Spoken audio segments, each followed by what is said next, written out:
Ja nazywam się Marita Woźny, jestem psychologiem i psychoterapeutą i w tym odcinku opowiem Ci, jak wygląda terapia indywidualna, ponieważ wiele osób ma bardzo różne wyobrażenia na temat tego, jak terapia wygląda. To są wyobrażenia, które są często oparte na filmach, książkach, które nie do końca zawsze są pokazywane realnie. Czasem na doświadczeniach innych osób, co jest już bardziej przybliżone do realności, a przede wszystkim myślę, że warto o tym opowiedzieć, ponieważ wiele osób zmagających się z różnymi problemami nie decyduje się na podjęcie terapii, czy w ogóle pójście po wsparcie psychologiczne ze względu na różne wyobrażenia, obawy i lęki. I mam nadzieję, że jakoś pokazanie tego, jak wygląda taki proces terapeutyczny, może te lęki troszeczkę oswoić przynajmniej, bo niekoniecznie je zniwelować. Na terapii możemy się też nimi zajmować, ale trochę je oswoić i trochę jakoś przybliżyć to, co jest takie nieznane i niepewne. Już we wcześniejszych materiałach z tej serii na temat terapii, które są związane też z e-bookiem o terapii, taki przewodnik o terapii, bezpłatny e-book, który przygotowałam i do którego zachęcam Cię do zaglądania, do pobierania. Link znajdziesz w opisie tego materiału. I tam też znajdziesz całą playlistę związaną właśnie z terapią indywidualną i par. Tam opowiedziałam też w jednym z materiałów o tym, jak wygląda pierwsza wizyta, czy pierwsze spotkanie u psychoterapeuty, na co Twój psychoterapeuta powinien się z Tobą umówić, jakie czerwone flagi w gabinecie psychoterapeuty warto gdzieś tam namierzać, więc jeśli oglądałeś czy oglądałaś już te materiały, to trochę możesz mieć wyobrażenie, jak to wygląda i na co zwracać uwagę, a jeśli nie, no to zachęcam Cię do oglądania tego odcinka i subskrybowania kanału. Możesz też pobrać właśnie bezpłatny e-book, w którym znajdziesz dodatkowo pytania, które mogą się pojawić podczas pierwszych sesji terapeutycznych, zarówno w przypadku terapii indywidualnej, jak i terapii par, co też pozwoli lepiej przygotować się do takiej wizyty, do takiego spotkania, zobaczyć, co się może na tym spotkaniu dziać. Znajdziesz też listę placówek, gdzie możesz uzyskać bezpłatne wsparcie psychologiczne oraz konkretne linki, adresy, które mogą być dla Ciebie ważne, jeśli potrzebujesz pomocy psychologicznej, ale nie bardzo wiesz, gdzie jej szukać. Więc to tyle, jeśli chodzi o e-book. Natomiast w tym materiale chcę uzupełnić informacje na temat tego, jak ta terapia może wyglądać. I może zacznijmy od takich powszechnych przekonań na temat terapii. Często ludzie sobie wyobrażają, że jest to leżenie na kozetce, no więc nie, jakby w terapii terapeuta siedzi na swoim fotelu, a pacjent czy klient, czy też para, która przychodzi, siada na drugim fotelu albo na kanapie, czyli terapeuci, którzy pracują z parami, czy też z rodzinami, mają więcej niż jeden fotel w gabinecie i jakby tak właśnie wygląda rozmowa na dwóch osób. Wiele osób uważa, że jakby właśnie ktoś tam się leży, prawda, i opowiada swoim terapeucie o problemach. Może tak się zdarzyć w terapii psychoanalitycznej, w której to właśnie jest kozetka i na której właśnie możesz się spotkać z tym, że pacjent będzie musiał leżeć, ale też są psychoanalitycy, którzy pracują właśnie siedząc naprzeciwko siebie i tam też wiem, że możesz znaleźć na przykład pod fotelem swoim wycieraczkę. Więc tak to trochę wygląda.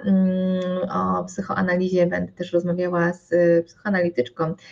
i odsyłam Cię do tego materiału już dzisiaj, jeśli jesteś ciekawy czy ciekawa, jak wygląda terapia w tym właśnie nurcie. I o różnych nurtach również posłuchasz na moim kanale, na YouTubie czy Spotify i tam właśnie możesz posłuchać specjalistów, którzy w danych nurtach pracują i którzy też przybliżają sposób pracy właśnie psychoterapeutycznej w danym podejściu. Czym są nurty terapeutyczne, też jest osobny materiał, osobny film na ten temat, więc jeśli Cię to ciekawi, to zajrzyj tam po tym nagraniu. No więc dobrze, rzeczywiście tak jest, że w gabinecie psychoterapeuty właśnie będzie fotel, albo dwa fotele, albo kanapa, czy fotele i kanapa, jeśli ten terapeuta pracuje z parami. I tak jak wspomniałam, jeśli to jest psychoanalityk, to możesz spotkać właśnie tam kozetkę. Druga rzecz to jest eksploracja przeszłości, czyli najpewniej najpewniej na terapii tą przeszłością będziesz w jakimś stopniu się zajmować. Natomiast to nie jest tak, że tą przeszłość tam rozgrzebujemy i to nie ma końca, bo właśnie terapeuta też jest od tego, żeby pilnować tego końca. Istnieje trochę takie przekonanie, że terapia skupia się głównie na przeszłości pacjenta, co jest nie do końca prawdą, że przyglądamy się traumom, konfliktom, wydarzeniom z przeszłości. Oczywiście, że tak, ponieważ one mają wpływ bardzo duży na nasze obecne życie. Zresztą zachęcam Cię do obejrzenia materiałów, które przygotowałam na temat stylów przywiązania, w których opowiadam, dlaczego te pierwsze lata życia naprawdę są tak istotne i że tam właśnie tworzy się matryca naszych jakby dalszych relacji, ale nie o tym dzisiaj. I więc jakby rzeczywiście w terapii powrót do przeszłości ma ogromne znaczenie, bo to są nasze pierwsze wzory relacji, schematy, które też my musimy poznać, które odgrywają się na terapii, w kontakcie z terapeutą i które odgrywają się też w naszym realnym życiu, w kontakcie, w relacji z innymi osobami. Ale to nie oznacza, że koncentrujemy się wyłącznie na przeszłości, bo dotykamy jej tyle, ile to jest potrzebne, tyle, ile jest konieczne i terapeuta też pilnuje, aby w niej po prostu nie utknąć. A są osoby, które tam utykają i niekoniecznie że chcą, to jest złe słowo, ale jest bardzo trudno im stamtąd wyjść, więc terapia też jest po to, żeby pomóc pewne aspekty, pewną przeszłość domknąć i zostawić trochę za sobą. Często podczas takich sesji rozmowa dotyczy tego właśnie, co dzieje się tu i teraz, codziennych relacji, sytuacji, ale też terapia nie polega na tym, że omawiamy bieżączkę i zajmujemy się tym, co się wydarzyło w zeszłym tygodniu i tak sobie z tygodnia na tydzień przychodzimy i omawiamy po prostu bieżące życie, dlatego że terapia też nie na tym polega. Oczywiście jakby ludzie przychodzą i opowiadają o tym, co się dzieje tu i teraz w ich życiu i to jest też bardzo ważne, ale my właśnie przez to, że na początku spotkań konsultacyjnych zbieramy wywiad o tym, jak wyglądała przeszłość pacjenta, klienta, możemy dzięki temu budować trochę most pomiędzy tym, co jest teraz w jego życiu, a tym, co było w przeszłości. I rozmawiamy trochę, czyli jakby ta przeszłość i teraźniejszość służy do tego, żeby zobaczyć jakąś całość, jakieś schematy, jakieś skrypty, sposób funkcjonowania, sposób wchodzenia w relacje, sposób budowania relacji, różne mechanizmy obronne, które nam się pojawiają, to wszystko, co nas blokuje, nasze uczucia, wszystko po to, żeby jak najlepiej siebie poznać. Trzecia rzecz to jest rozwiązywanie problemów, prawda? Czyli możemy oczekiwać, że terapia będzie koncentrować się na tym, żeby rozwiązać konkretny problem życiowy, dostarczając jakby takich praktycznych narzędzi. I jakby z jednej strony tak, bo jakby po to przychodzą ludzie, żeby poprawić swoją jakość życia, żeby poczuć się lepiej, żeby rozwiązać dane problemy, ale często to, z czym ludzie przychodzą, a z czym jakby tak naprawdę pod spodem jest problem, to są dwie różne rzeczy, czyli ludzie przychodzą i mówią o objawach, trochę tak jak do lekarza przychodzimy i mówimy o tym, nie wiem, boli mnie to, mam takie samo poczucie, tutaj coś mi dolega, prawda? A lekarz nam mówi, jakby stawia diagnozę i mówi, co tam się dzieje, czyli jaka jest tego przyczyna. Tak samo na terapii my też szukamy tej przyczyny i zajmujemy się tą przyczyną, a nie tym objawem, co w efekcie jakby ten objaw niweluje i jakby go albo zmniejsza, albo po prostu eliminuje, bo są takie rzeczy, których całkowicie wyeliminować też się nie da. Więc terapia z jednej strony nie powie nam, czy terapeuta nie powie, co mamy robić, co mamy zadecydować, jaką podjąć decyzję, jak dokładnie w takiej sytuacji się zachować, bo to byłby atak po prostu na wolność drugiej osoby, na jej autonomię i poważne złamanie kodeksu etycznego, czyli jeśli terapeuta Wam mówi, co Wy macie robić, to jest to poważne złamanie kodeksu etycznego i terapeuta nie ma jakiegoś przepisu, patentu na życie pacjenta, a pacjent ma, bo to jest jego życie. Więc jakby moje oceny, moje opinie, moje wartości nie mogą być przenoszone, mój światopogląd nie może być przenoszony na życie drugiej osoby, bo byłoby to po prostu nadużyciem i manipulacją. Natomiast terapeuta może pomóc szukać tej drogi, szukać odpowiedzi, co oczywiście jest po prostu też frustrujące, bo do terapeuty trochę idziemy jak z myślą jak o lekarzu, to właściwie trochę nie wiemy, jak tam idziemy. Idziemy z jakimś przekonaniem, to jest raz, a dwa, że idziemy z jakimś wyobrażeniem i trochę nie bardzo wiemy, gdzie mamy wsadzić tą psychoterapię, jakby w jakąś szufladkę, bo ani to nie jest przyjaciel, ani to nie jest w sumie lekarz, więc w sumie to leków mi nie przypisze, no ale z jednej strony chcemy szybkiej recepty, szybkiego rozwiązania, z drugiej strony to jest trochę taka relacja bliższa niż z lekarzem, no ale nadal nie jest to przyjaźń, więc to pogubienie, które gdzieś możemy czuć w relacji i to, jak ją przeżywamy, jest normalne. To jest po pierwsze i jest bardzo ważne. Jest bardzo ważne, żeby też w terapii to sobie omówić. I kolejna rzecz, kolejne takie przekonanie, które funkcjonuje, to jest wsparcie emocjonalne, czyli takie przekonanie, że terapia ma być właśnie, głównie ma mieć taką formę wsparcia emocjonalnego, gdzie terapeuta ma być takim empatycznym słuchaczem, doradcą, pomagając zrozumieć i przetrwać te trudne momenty i jakby oczywiście tak, zgadzam się z tym, natomiast dodałabym tutaj taką gwiazdkę, że są takie procesy terapeutyczne, są takie osoby, które niekoniecznie chcą zmiany, ale chcą takiego miejsca, w których są ojojani, właśnie jest tego wsparcia, tak? Że trochę takiej tęsknoty za matczyną miłością, której właśnie taką bezwarunkową, prawda? I to jest kłopot. To jest kłopot, no bo nie ma nigdzie jakby, prawda, w naszym życiu takiego miejsca, gdzie bezwarunkowo dostajemy jakby wszystko i trochę musimy się z tym zmierzyć, że terapia no nie jest też od tego i to też by było nadużycie, że terapeuta na to pozwala, że pacjent, klient nie dokonuje zmiany, ale utrzymuje jakby tą terapię, nie wiem, nie kończy jej, nie czerpie korzyści materialne, prawda, no bo taka osoba chce przychodzić, trudno jest jej się rozstać, no a naszym zadaniem jest, co jak powiedziałam na samym początku tego materiału, wspieranie autonomii, a nie uzależnianie drugiej osoby od wsparcia, więc jeśli terapeuta zauważy tego typu problem, no to ma za zadanie też go wnieść, jakoś omówić, pokazać i jakby spróbować wprowadzić też zmiany poprzez różne narzędzia, które posiada. Terapeuta jest też po to, aby mówić niewygodne rzeczy, żeby konfrontować, ale też żeby przyjmować trudne uczucia, co nie oznacza, że ma za zadanie przyjmować nie wiem, agresję na przykład, czy przekraczanie granic, ponieważ też ma swoje granice i jednocześnie dba o to, aby druga osoba nie dbała o te granice, prawda? Czyli są tacy pacjenci, klienci, którzy mówią albo właśnie nie mówią, są bardzo ostrożni, są bardzo poprawni. Terapeuta też ma za zadanie jakoś to identyfikować, nazywać, spostrzegać, po to, żeby pomóc tej osobie znowu w autonomii, prawda? Żeby ona nie miała poczucia, że przychodzi na terapię i jeszcze musi dbać o emocje terapeuty i dodatkowo jeszcze za to na przykład płacić, bo to też jest jakiś rodzaj nadużycia, więc terapeuta jakby bardzo tego pilnuje i właśnie też z tego względu nie dzieli się swoimi emocjami, robiąc przestrzeń dla tej drugiej osoby, co jest często zaskakujące dla osób, które żyły w takich schematach w przeszłości, które przez większość swojego życia musiały dbać przede wszystkim o innych, a nie o siebie. I terapia jest pierwszym momentem, w którym nagle czują, widzą, że tak nie musi być. I to już jest też element, właśnie terapeutyczny element zdrowienia. No i w terapii nie ma być miło, w sensie ma być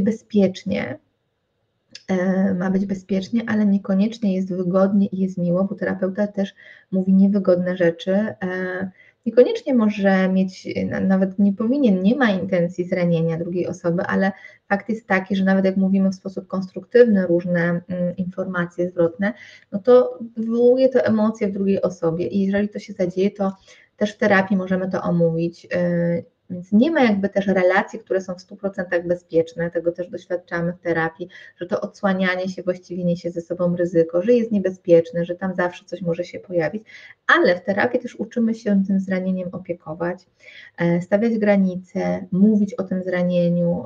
prawda? Uczymy się, że relacja dalej trwa, nawet jeśli coś trudnego się zadzieje i znowu to często ten terapeuta jest od tego, żeby tego pilnować, bo nie każdy pacjent, klient powie wprost o tym, że coś go zraniło. Ale terapeuta znając już, czyli mając jakąś relację nawiązaną, spotykając się jakiś dłuższy czas z daną osobą, jakby widzi, tak, uczy się też tej osoby, rozpoznaje, widzi, nie wiem, zmianę w takich komunikatach też niewerbalnych i trochę może zauważyć te momenty, i jest właśnie terapeuta od tego, żeby zauważyć te momenty, których druga osoba nie ujawnia, a w których może przeżywać trudne rzeczy i jakby po to, żeby pomóc spróbować wydobyć te trudne rzeczy, no bo najczęściej my w swoim doświadczeniu nie mieliśmy takiej możliwości w swoim życiu, bo byliśmy w relacjach z rodzicami czy z innymi opiekunami, którzy nam na to nie pozwalali, bo się obrażali, bo były ciche dni, bo był krzyk, bo była przemoc, bo było przekraczanie granic, bo było strofowanie, bo było pilnowanie, bo było kontrolowanie, bo było mówienie, jaki masz być, czy jaka masz być. I w terapii bardzo jesteśmy jako terapeuci wyczuleni na te momenty, w których pacjent czy klient no w jaki sposób przeżywa też to, co my mówimy, jakie komunikaty dajemy i to też jest przedmiotem jakby rozmów na terapii, czyli omawianie naszej relacji terapeutycznej, czyli jakie to uczucia wzbudza, kiedy ja powiedziałam to czy tamto, czy skomentowałam, czy nazwałam, co to wywołuje i dzięki temu jakby trochę taka osoba jest też zapraszana do ujawniania tych nieprzyjemnych uczuć, więc też mamy sporo różnych metod, żeby zwłaszcza te osoby, które wiemy, że są zablokowane w tych obszarach, móc uruchomić, żeby one wreszcie sobie pozwoliły i sprawdziły, że to jest możliwe i że nie zostaną odrzucone, że mogą zostać przyjęte i że co najważniejsze, terapia dalej trwa, bo my się boimy, prawda? Lęku, mamy ogromny lęk przed odrzuceniem, mając zwłaszcza takie doświadczenia, jak wspomniałam wcześniej, więc jeśli na przykład mierzysz się z lękiem przed odrzuceniem w swoim życiu, to terapia też jest do tego dobrym sposobem, żeby się tym zaopiekować, prawda? Czyli to jest też taki moment, w którym mimo tego, że się nie zgadzamy w terapii, może tak być z terapeutą, że mamy inne zdania, inne spostrzeganie, to mimo wszystko jest nadal szacunek, tak? Czyli że się szanujemy i że druga osoba, czyli terapeuta, nie reaguje obronnie, czyli nie tłumaczy się, nie mówi z pozycji autorytetu, a ja tutaj uważam, że tutaj, nie wiem, pani czy pan nie może tak myśleć, albo że to w ogóle nie o to chodzi. Jakby nic, co by umniejszało przeżycia i uczucia drugiej osoby, tylko przyjmuje, słucha zranienia i trochę staramy się też wtedy naprawić to, co zostało nadszarpnięte, sprawdzać intencje, sprawdzać, czy można inaczej jakoś widzieć daną sytuację itd., itd. W terapii też mogą się pojawić różne trudności w komunikacji. Niektórzy mogą się obawiać, że terapia będzie trudna, że będzie niekomfortowa, zwłaszcza jeśli musimy otwarcie mówić o swoich problemach i przeżyciach, a ktoś ma z tym kłopot. No i jakby to jest większość przeżyć ludzi, którzy trafiają na terapię, że trudno jest im mówić o swoich przeżyciach, uczuciach czy potrzebach, bo gdyby to potrafili robić, to po prostu by tu do gabinetu najpewniej nie trafili. I wszystko, co dzieje się na terapii, podlega omówieniu i jakby nie przyspieszamy, nie robimy presji, nie przyspieszamy też tego, właściwie bardziej znowu zaglądamy, z czego to wynika, dlaczego tak jest, jakie tam są lęki, jakie są przekonania, jakie są obawy, z czym to się wiąże, z jakim doświadczeniem z przeszłości. To wszystko składa się na taki pełen obraz i świadomość siebie i w tym jakby uczenie się, no i jak ja mogę wtedy inaczej zareagować, na czym mi zależy, co w relacjach, które są dla mnie ważne i takie, które są mniej ważne. Więc naprawdę mamy szereg rzeczy, które możemy sobie wtedy omawiać. Dlatego też jest kontrakt, dlatego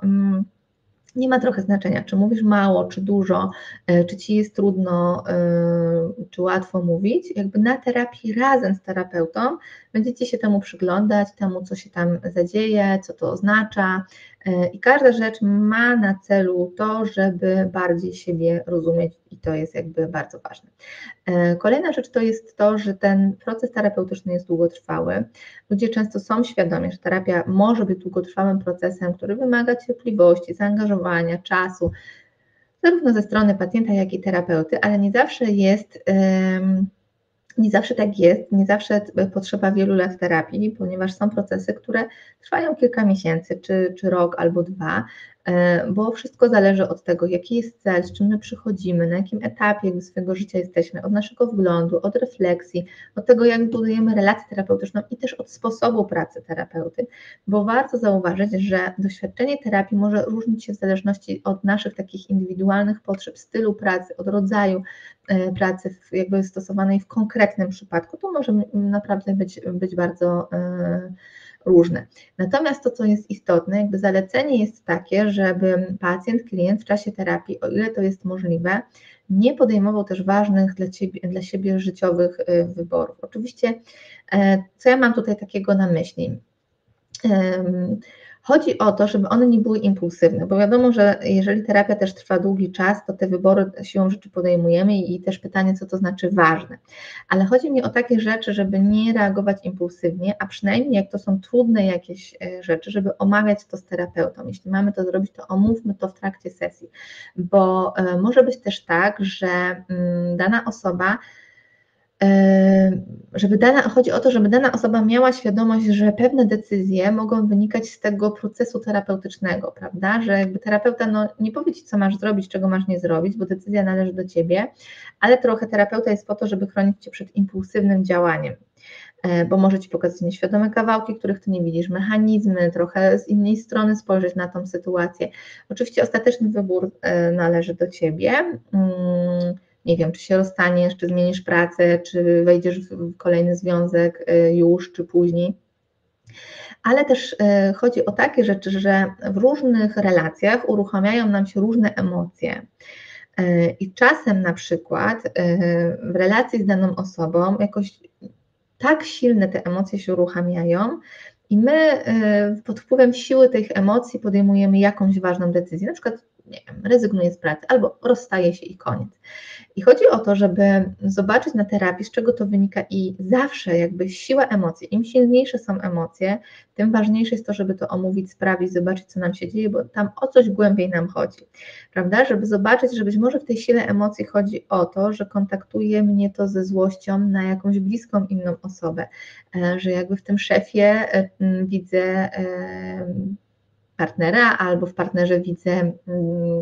mamę czy tatę i jakby tutaj wyrzucam gdzieś tą swoją złość albo czuję się odrzucona przez rodzica i to samo teraz przeżywam w relacji z innymi ludźmi i w związku z tym, że na tym poczuciu odrzucenia jakby nie zgadzam się, żeby tak być traktowana i podejmuję jakieś ważne życiowe decyzje, prawda, czy to w relacji z szefem, z partnerem, czy z koleżankami, jakkolwiek. Bardziej chodzi o to, żeby zauważyć swój schemat, a nie iść za impulsami. I często zdarza się, że jak omówimy to na terapii, to jakby te emocje przede wszystkim opadają. Po drugie, taka mapa samych siebie nam się powiększa, mamy większą świadomość siebie. Po drugie, panujemy nad swoimi impulsami, nasze zachowania nie są już takie automatyczne, trochę wydeptujemy nowe ścieżki w mózgu do podejmowania różnych działań. I to jest jedna z ważnych rzeczy, które na terapii też właśnie mogą się dziać. Inne, czyli mogą być osoby, które bardzo chcą, żeby terapeuta powiedział, co mają zrobić, trochę chcą oddać tą odpowiedzialność za siebie, za swoje życie. No i terapeuta nie może jakby zaspokoić tej potrzeby, musi wytrzymać to rozczarowanie, musi wytrzymać złość, to jest miejsce na otworzenie jakby tak w tych wszystkich emocji, które, tak, czyli co to robi Pani, czy jakie to emocje u Pana wzbudza, kiedy ja nie odpowiadam na pytania, kiedy nie daję odpowiedzi, tak, czy możemy sobie wyobrazić, że to jest bardzo rozczarowujące i kiedy możemy podobnie się jakoś tak czuć, prawda, on mówi, co to znaczy, kiedy ktoś tej potrzeby nie zaspokaja, co to jest za potrzeba. No i to też uczy, jeżeli to jest dobrze omówione i jest w takim bezpieczeństwie i jakby ta relacja terapeutyczna jest dosyć mocna, silna i jest tam zaufanie, to możemy się w takich aspektach uczyć mierzenia, radzenia sobie z własną bezradnością, co jest też bardzo potrzebne na przykład później w różnych relacjach, między innymi też w związkach, bo jedną z rzeczy, o którą ludzie często się kłócą, to jest to, że każdy ma jakieś potrzeby i sobie wzajemnie tych potrzeb nie zaspokajamy. No i właśnie w terapii też są takie momenty, w których terapeuta nie zaspokoi niektórych naszych potrzeb i mamy szansę jakby to omówić, nie ucinać, nie urywać, nie kończyć kontaktu, tylko zobaczyć, że relacja znowu dalej może trwać. Zobaczcie, dlatego proces terapeutyczny jest wtedy, kiedy to trwa regularnie, systematycznie, z tygodnia na tydzień, w niektórych nurtach częściej niż raz w tygodniu, ale nie rzadziej, bo te wszystkie emocje wtedy się po prostu rozpuszczają, prawda? Więc są osoby, które chcą mieć ciastko, zjeść ciastko i je mieć, nie potrafią podjąć decyzji i też się szukamy jakby w jakich obszarach, gdzie tak jest, czym to skutkuje, no bardzo duży, szeroki aspekt. Może też być tak, na przykład, że ktoś może oczekiwać, że jakby podejmiemy jakąś tutaj, no, będziemy w jakiejś takiej roli, prawda, że ktoś przychodzi i mówi, ktoś mnie zdradza, no i co ja mam w związku z tym robić? I pierwsza jakby reakcja, albo ja zdradzam, tak, i co ja mam robić, że oczekujemy, przynajmniej społecznie byśmy oczekiwali takiej, no nawet nie wiem, czy oczekiwali, ale chyba taka reakcja jest najczęstsza, czyli ktoś mówi, on mnie zdradza, czy ona mnie zdradza, to pierwsza odpowiedź to odejdź, zostaw go, no co ty, prawda? Albo jak ktoś się przyznaje do tego, że zdradza, to jest piętnowany i jest za tym jakaś ocena. Psychoterapeuta nie zrobi czegoś takiego. Tak może powiedzieć, nie wiem, przyjaciel, znajomy, rodzic, prawda, ale z terapeutą właśnie nawet w tych najtrudniejszych aspektach, najbardziej wstydliwych, najbardziej krępujących, tych, których najpewniej nie ujawniasz w relacji z innymi osobami, one się najczęściej nie dzieją na początku terapii i to myślę, że wynika właśnie z tych mechanizmów obronnych. Czasem się dzieją na początku terapii, bo już wylewa się emocji i jakby człowiek jest w takiej sytuacji dużego kryzysu, ale terapeuta jakby ma pokazać czy pomóc znaleźć przyczyny tych wyborów, zrozumieć sytuację, zrozumieć konsekwencje, jakby zarysować, jakie konsekwencje mogą być tego, że na przykład ktoś żyje w podwójnym życiem, ma żonę i kochankę na przykład, tak?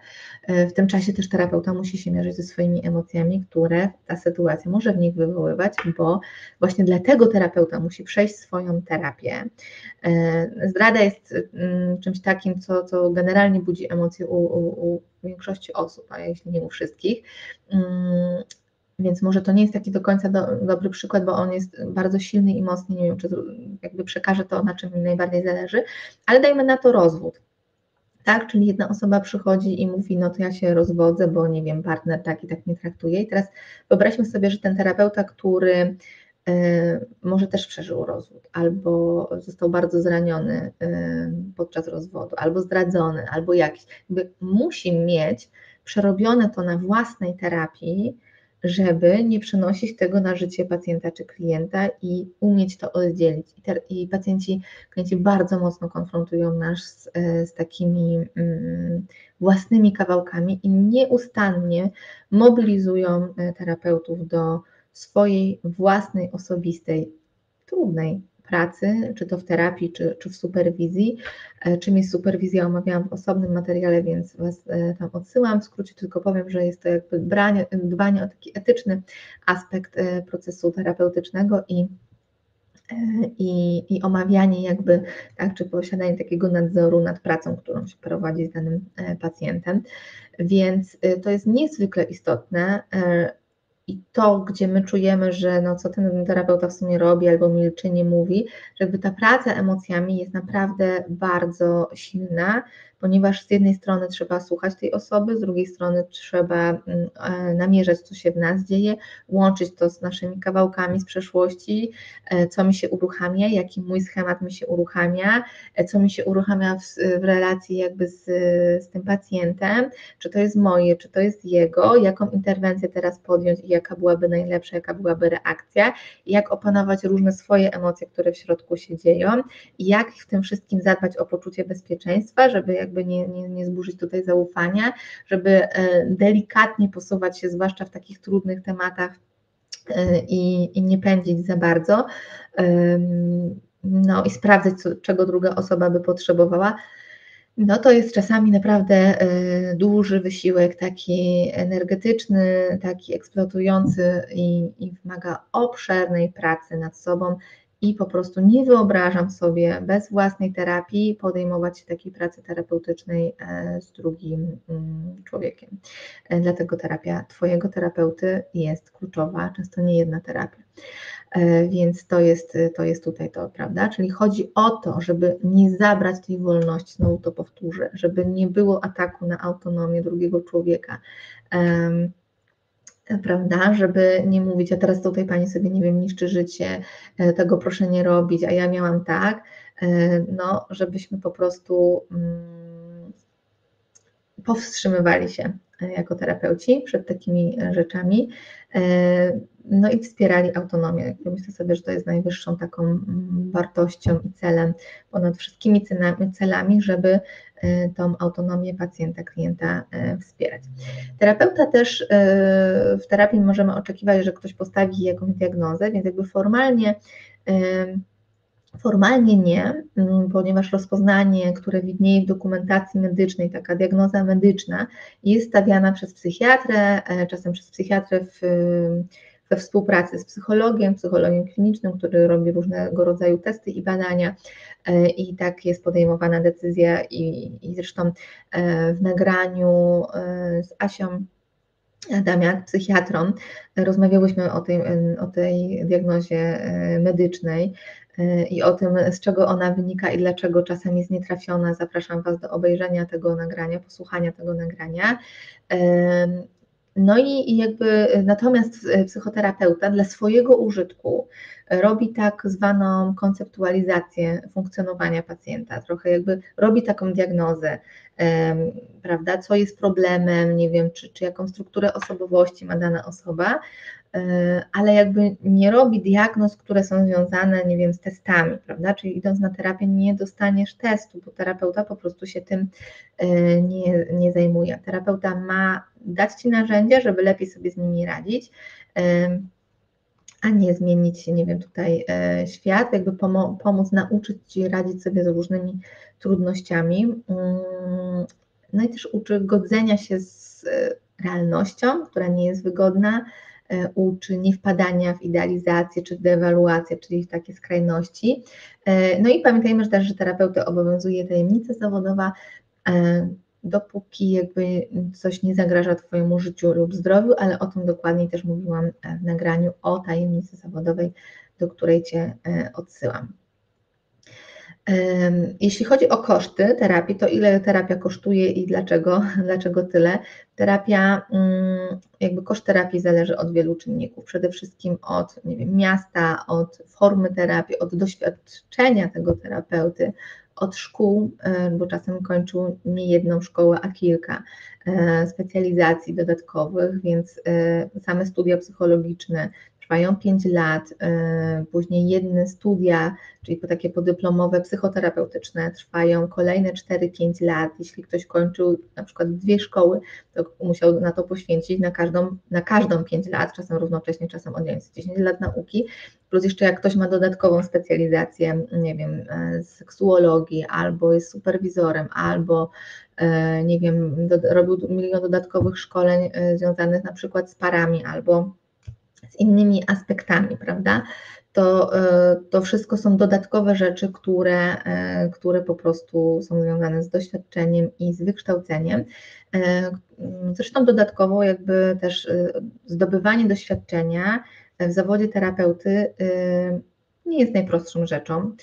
Dzisiaj może jest trochę już inaczej. Pamiętam, że ja, kiedy po studiach szukałam pracy, w ogóle znalezienie pracy wtedy po studiach psychologicznych naprawdę graniczyło z cudem, tak jak graniczyło z cudem znalezienie stażu. Zresztą za staż terapeuci też muszą płacić, czyli muszą wykonywać swoją pracę, żeby móc po prostu żyć i dodatkowo, nie wiem, jeśli odbywają staż na jakimś oddziale, i to są często na przykład wielomiesięczne czy roczne staże, normalnie płacą wynagrodzenie do szpitala. Oczywiście są miejsca, w których ta opłata nie jest pobierana, ale to są naprawdę jakieś ułamki. W większości, zdecydowanej większości, bo terapeuta musi sobie ten staż, to doświadczenie opłacić, co na przykład w zawodzie medycznym lekarze normalnie są zatrudniani normalnie są zatrudniani w szpitalu, na rezydenturze i tam po prostu wykonują swoją pracę, uczą się od innych. Terapeuta jakby wszystkie te rzeczy musi sam sobie zorganizować, czyli opłacić sobie staż, opłacić sobie superwizję, czyli to, co nie wiem, lekarz ma w trakcie rezydentury, że może omawiać prawda, z innymi lekarzami i opłacić wszystkie jakby te dodatkowe szkolenia, bo wszystkie te szkoły po prostu są płatne i kosztują naprawdę grube tysiące, średnio około 50-60 tysięcy, być może jedna szkoła terapii taka czteroletnia. Prawda? Więc to jest jakby jeden z powodów. I ceny jakby terapii znowu będą zależały, prawda? Od miejsca, od miasta, mogą się wahać między 150 a 300 zł, czy par między 300 a nawet i 500, a nawet nie wiem, i widziałam i wyższe te ceny, w zależności i od czasu trwania, chociaż czasem u osób, które ceny są bardzo też wywindowane i one są naprawdę szalenie wysokie. Też bym się zastanowiła, czy jeśli, nie wiem, jedna sesja kosztuje 800 zł, to sprawdziłabym też bardzo dobrze doświadczenie i czy to nie jest kwestia po prostu, po pierwsze, czy ktoś ma predyspozycje i doświadczenie w tym kierunku skończone, bo jednak nie mamy ustawy o zawodzie psychoterapeuty i często to nie jest psychoterapeuta, a dwa, że to jest na bazie jakiegoś fejmu tego, że ktoś po prostu gdzieś jest tam znany w telewizji i ta cena też jakoś z tego się bierze. Więc czas trwania terapii też jest różny, zwykle to jest 50 minut, w terapii indywidualnej, w terapii par 90 minut co 2 tygodnie, w terapii grupowej te ceny też są różne. Więc to jest jakby kwestia tego, ale jeszcze chciałabym dopowiedzieć, że są też miejsca, poza oczywiście NFZ-em, innymi miejscami, które są finansowane na przykład z funduszy miasta. Są też miejsca, w których terapeuci właśnie po studiach czy w trakcie jakiegoś stażu podejmują się pracy terapeutycznej w danych ośrodkach pod okiem bardziej doświadczonych terapeutów właśnie i oni przyjmują wtedy po niższych stawkach, czyli jakby informują o tym, że są na przykład na pierwszym roku albo na drugim roku danej szkoły i w związku z tym, że są w trakcie uczenia się, ta cena po prostu też jest na przykład o połowę niższa. Albo w momencie, w których ktoś zgadza się na to, że terapeuta, stażysta będzie przyglądał się pracy, procesowi terapeutycznemu, też wtedy jakby w ramach takiej wymiany ta terapia po prostu też ma niższą cenę i też można poszukać takich miejsc. Jeśli tutaj chodzi o pierwsze konsultacje, zwykle też te konsultacje początkowo mogą mieć wyższą cenę, a później po prostu wizyty terapeutyczne są tańsze. Są też miejsca, gdzie możemy z tej pomocy skorzystać bezpłatnie i linki do tych miejsc zamieściłam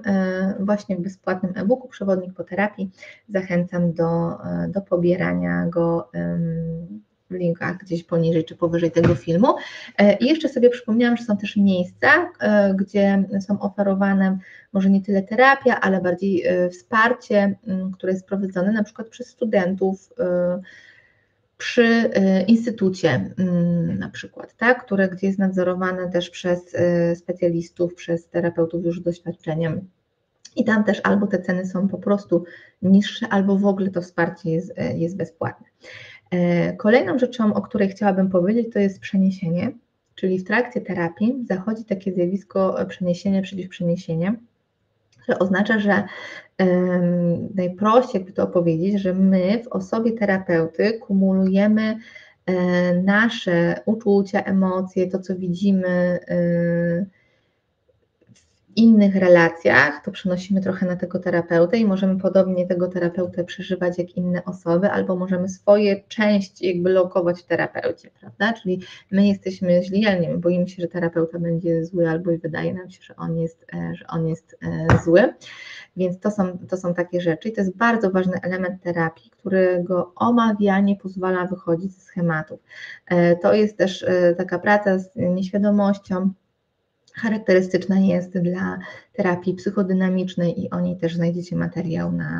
tutaj na kanale, jak taka terapia wygląda. Więc to jest to i jakby tam też w tych pozostałych materiałach, już żeby nie przedłużać tego filmiku jakoś znacząco, znajdziecie informacje właśnie dlaczego jakby to jest takie istotne, żeby terapeuta też miał poukładany swój świat przeżyć. Jeśli chodzi o terapię, często do dobrego terapeuty możemy czekać. Tak? Czasem to czekanie jest naprawdę długie i chciałabym tutaj powiedzieć o tym, że jeśli Twój stan zagrażający, nie wiem, zdrowiu, życiu, zagraża Twojemu zdrowiu czy życiu, czujesz, że jesteś w jakimś trudnym momencie, kryzysie, to nie czekaj, znajdź innego terapeutę, nawet jeśli uważasz, że ten jest po prostu najlepszy i najwspanialszy, bo pamiętajmy, że też może warto jakoś powiedzieć, że jeśli to jest czas takiego pół roku, no to możemy jakoś poczekać na ten, jeżeli właśnie nie jest to stan zagrażający zdrowiu czy życiu, prawda? Ale jeśli to jest dłuższy czas, to myślę, że dużo rozsądniejsze jest jednak poszukanie innego terapeuty, u którego już w tym czasie to wsparcie po prostu możemy mieć. No, to jakby w kwestii czekania, ponieważ ludzie czasami rzeczywiście się nad tym zastanawiają. Też samo czekanie też jest już jakąś formą terapii i jakby różne rzeczy tam mogą się dziać, zresztą o tym też mówiłam w jakimś materiale na temat terapii par, więc to też możecie sobie posłuchać, jak to w takich przypadkach wygląda. Warto też liczyć się z tym, że w trakcie terapii może dojść do takiego oporu, czyli do trudnych emocji względem terapeuty, o których trudno będzie nam mówić, rozczarowania, wspomnianego już wcześniej, niezadowolenia. I z jednej strony terapeuta musi się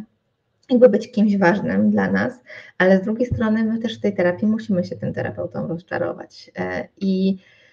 trochę nas przeraża to, że my się rozczarowujemy kimś, kto takim był autorytetem i był taki idealny, okazuje się, że jednak nie może, nie wiem, dać nam wszystkiego, zrobić wszystkiego i jakby naprawić wszystkiego. I zobaczenie, że to jest zwykły człowiek, który czasem nas wesprze, czasem coś powie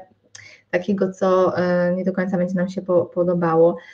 ale też człowiek, który nie weźmie za nas tej odpowiedzialności, nie ukoi wszystkich trudów, że jest zwykłym człowiekiem, który czasem popełnia błędy, może się pomylić, że po prostu jest niedoskonały, że to też jest czynnikiem leczącym i ludzkim, a opór może się przejawiać na różne strony, czyli z jednej strony, i jest bardzo istotną częścią właśnie terapeutyczną i też się spodziewajmy, że jakby to będzie i nie oczekujmy od siebie, że tak się nie będzie działo albo że terapeuta coś z tym zrobi, ponieważ to jest norma, to się pojawia, spóźnienia, zapominanie o sesjach, o płatnościach, odwoływanie wizyt, no i to wszystko wiąże się z różnymi emocjami, o których nie możemy powiedzieć wprost z jakiegoś powodu, ale mówimy poprzez takie niewerbalne jakieś sygnały czy też zachowania,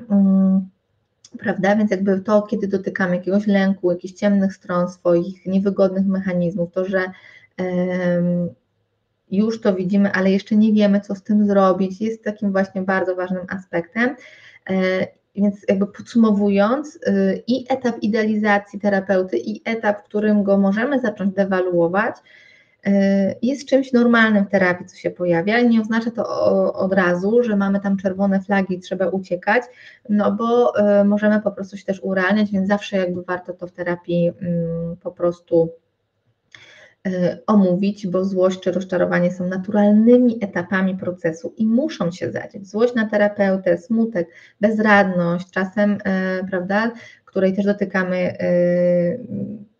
a bardzo byśmy nie chcieli. Czasami depresyjne stany, niekoniecznie tu mowa o takiej klinicznej depresji, ale takich depresyjnych stanach bezradności również są elementami procesu terapeutycznego. Mamy różne takie fazy i momenty, prawda? I jakby terapeuta trochę wie, czego się może spodziewać mniej więcej po kolei, więc ja o tym mówię, żeby się nie wystraszać właśnie i żeby mieć takie poczucie, że że to jest jestem w jakiejś fazie, którą warto po prostu omówić i dotykanie tego, co jest niewygodne, też powoduje, że zyskujemy świadomość większą, no jakby w ogóle samo towarzyszenie, bycie w tej bezradności w relacji jest naprawdę ogromnie ważnym takim takim elementem, więc jak się pojawią w Twojej relacji terapeutycznej, tak, zaczniesz się spóźniać, zapominać o sesjach, o płatnościach, wszelkie zmiany, które wynikają jakby z kontraktu terapeutycznego, czyli my to tak nazywamy, terapeuci nazywają tak zwany atak na setting, czyli ten kontrakt terapeutyczny też po to jest, żeby terapeuta mógł zobaczyć różne rzeczy, które odbiegają od normy czy od umowy. To nie oznacza, że za chwilę ktoś kogoś gdzieś wyrzuci czy zerwie jakby kontrakt, ale jest też po to, żeby zobaczyć, że coś dzieje się w drugiej osobie, czego ta osoba nie wnosi, ale widać to po zachowaniu, po przekraczaniu granic, po próbie zmiany umowy, po przekładaniu wizyt, zmęczeniu, znudzeniu, omawianiu bieżączki nawet, zagadywaniu sesji, dewaluacji terapeuty, nie wiem, używek, które się gdzieś tam pomiędzy pojawiają, przygodnych seksów, które mogą mieć miejsce, jakiejś pornografii, narkotyków, nadmiernej pracy, wysiłku fizycznego, generalnie wszystko, tak? Wszystko, musimy być czujni na wszystko, bo nie wszystko jest oporem, ale warto jakby na wszystko mieć tutaj oko, żeby jak największą świadomość siebie zdobywać. No bo te nieświadome reakcje właśnie, no po to mamy, żeby w jakiś sposób dać drugiej osobie znać o czymś trudnym i najczęściej o jakiejś złości właśnie, albo nieprzyjemnej emocji, o której nie można było w domu mówić, więc mimo świadomości, że na terapii możemy i to jest do tego miejsce, wcale to nie jest takie proste. I dlatego tak ważne jest to przymierze terapeutyczne, ta relacja z terapeutą jest bardzo ważna, bo jeśli jej nie ma, to dojdzie do zerwania kontaktu, prawda? Więc jakby tutaj to jest też bardzo istotne, żeby na tych pierwszych spotkaniach konsultacyjnych, czyli o tym, jak pierwsze wizyty wyglądają, pierwsze spotkania z terapeutą, omawiałam też w oddzielnym filmiku, jak się przygotować na takie spotkanie, to sobie tam możecie zajrzeć. Ale też one właśnie po to są, żeby bez poczucia winy wtedy zrezygnować, jeśli coś nam nie pasuje, i poszukać takiego terapeuty, przy którym będziemy czuli, że przy tej osobie jestem gotowa czy gotowy jakoś się odsłaniać, mówić, może nie, że bez lęku, ale jakby czuję się bezpiecznie. I czasem ludzie bardziej zastanawiają, znowu te osoby, które są bardziej w roli dbania o innych, a nie o siebie, na pierwszych spotkaniach bardziej się podporządkowują i myślą, że właśnie jak tutaj, no czy ja dam radę, czy ja sprostam temu, co terapeuta chce, jakby to jest w ogóle zły punkt wyjścia i też tego na konsultacjach ja przynajmniej sprawdzam, jakie są tutaj podejścia, oczekiwania i jakby wizje, tak, coś tu ma zadzieć i jakie są przeżycia wokół spotkań, no bo to jest też tak, że wtedy się zawsze zastanawiam i pytam, jak to jest, czyli że bardziej pan czy pani koncentruje się na tym, czy pani tu zachowa się jakby okej, a nie czy ja na przykład, tak, zachowam się w porządku i czy będę osobą, która tej osobie odpowiada, czy ja się zachowam, nie wiem, etycznie, czy ktoś będzie się ze mną czuł bezpiecznie, czy po prostu taki kontakt, po prostu człowiek z człowiekiem już jakby poza różnymi innymi aspektami, nie? Że jakby z tą osobą jakoś czujemy to flow, że jakby jak to jest i czy to nie jest tak też w innych relacjach, że bardziej zastanawiamy się nad tym, że my coś robimy nie tak i czujemy się winni, a nie nad tym, co też ktoś inny ma mi dać, bo przecież skoro idę na terapię i za nią jeszcze dodatkowo płacę, no to nie chodzi o postawę roszczeniową, tylko też o dbanie o swoje granice i o to, że ja też mogę czegoś oczekiwać i potrzebować, prawda? Więc to jest tutaj też bardzo ważny aspekt, więc te konsultacje też są po to, żeby no właśnie to omawiać, rozpoznawać problem, zobaczyć, czy terapeuta może nam w czymś pomóc, jak my się czujemy, czy czujemy, że ta osoba odpowie na to, co trudne w nas, co zawstydzające, że czujemy, że będziemy mogli się otworzyć, bo to jest bardzo, bardzo ważne, bo wtedy też ten proces terapii jest szybszy i praca też może być głębsza, inaczej ona jest po prostu bardziej powierzchowna. Więc to w kwestii takich początkowych aspektów, które później przekładają się na terapię, ale też pamiętajmy, że są osoby, które urywają terapię co jakiś czas, na przykład już mają, nie wiem, kilku terapeutów i też zawsze wtedy warto się zastanowić, czy rzeczywiście jakby to znaczy, że tych ostatnich, nie wiem, 10 terapeutów, u których byłam, to wszyscy byli źli, czy może jakaś trudność też jest tutaj we mnie. I tu chciałabym też przytoczyć taki cytat Jaloma, że najważniejszą rzeczą, jaką terapeuta ma do zaoferowania, jest autentyczna, uzdrawiająca relacja, z której pacjent może wydobyć to, czego potrzebuje. Ulegamy złudzeniu, jeśli sądzimy, że czynnikiem uzdrawiającym jest jakieś konkretne działanie, czy będzie to interpretacja, wskazówka, zmiana etykiety, czy gwarancja bezpieczeństwa. Tak? Czyli Yalom też o tym mówi i on opisuje w swojej książce istoty ulotne akurat, ale też w książce na przykład Dar terapii, o tym, że terapeuci się silą na cudowne, jakieś wyszukane interwencje, a najczęściej to, co leczy, jest po prostu ludzki, autentyczny kontakt, więc ta dobra relacja terapeutyczna jest najważniejszym czynnikiem leczącym, bez względu na nurt, w jakim to leczenie się odbywa. Bezpieczna relacja, taka, w której czujemy się widziani, możemy się zbliżać, możemy czuć się komfortowo, mówić o tym, co czujemy, potrzebujemy, z różnymi, nie wiem, mierzyć się ocenami, lękami, i że to przynosi zmianę, bo w takiej relacji dopiero możemy obserwować swoje emocje, potrzeby, przekonania, ciemne strony, mechanizmy, sposoby radzenia, nierodzenia sobie. No i ta regularność terapii tutaj, tak jak powiedziałam wcześniej, jest bardzo, bardzo ważna, bo terapeuta mógł słuchać, konfrontować, komentować, pomagać no i zmieniać przede wszystkim, tak? Bo terapia jest formą leczenia i ma przynosić przede wszystkim zmianę, bardziej zmianę niż wsparcie nawet bym powiedziała. Więc tutaj to jest taka soczewka, tak jakby pod mikroskopem trochę oglądamy różne nasze rzeczy, które się dzieją i pamiętajmy też, że właśnie ta relacja terapeutyczna nie jest symetryczna, bo całą sesję pacjent czy klient opowiada, terapeuta skupia się całą sesję na pacjencie, kliencie, terapeuta nie mówi o sobie, nie ma tutaj wzajemności i wymiany i to jakby jest celowe, czyli znowu o tym przeniesieniu będziemy mówić, że klient ma jakby trochę jakby rzutować to wszystko, co jest w nim i ten terapeuta ma być takim trochę czystym obrazem, taką białą kartką, no wiadomo, że to nie jest do końca tak, no bo to się tak nie da, ale jakby jak najbardziej ma być taki trochę za zasłoną, no ale ma być też ludzki i nie sztywny i nie z maską na twarzy, ale generalnie jakby nie ujawniać się, nie odsłaniać za bardzo, żeby jak najwięcej móc się jakby tak dowiedzieć ta osoba o sobie i ten proces leczenia po prostu, żeby był skuteczny. O czasie trwania terapii już powiedziałam, tak, jeszcze tylko dopowiem, że w jednych podejściach będzie to krócej, w drugich będzie dłużej, ale zwykle kilkanaście tygodni czy kilka lat, czy to terapia krótkoterminowa, bo ona bardziej jakby przygląda się jakiemuś jednemu konkretnemu problemowi do rozwiązania i wtedy ta liczba sesji jakoś może być zamknięta, jakoś ograniczona, nie wiem, na przykład 12 czy 20 sesji, prawda, albo pół roku, natomiast w terapii długoterminowej często dotyczy to jakichś zmian osobowości, charakteru, funkcjonowania, osiągnięcia jakiegoś celu, który no, ma być też trwały, więc jeżeli my przez 20, 30 czy 50 lat